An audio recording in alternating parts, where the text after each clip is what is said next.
اگر تم پیغمبر کی مدد نہ کرو گے تو اللہ ان کا مددگار ہے۔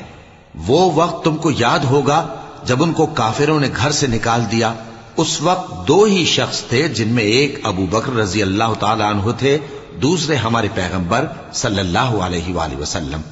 جب وہ دونوں غار ثور میں تھے، اس وقت پیغمبر اپنے رفیق کو تسلی دیتے تھے کہ غم نہ کرو، اللہ ہمارے ساتھ ہے۔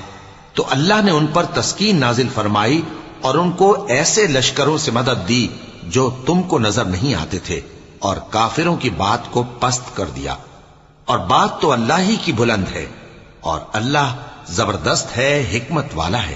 تم ہتھیار تھوڑے رکھتے ہو یا بہت، گھروں سے نکل آؤ اور اللہ کے رستے میں مال اور جان سے جہاد کرو، یہی تمہارے حق میں بہتر ہے، بشرطے کہ سمجھو۔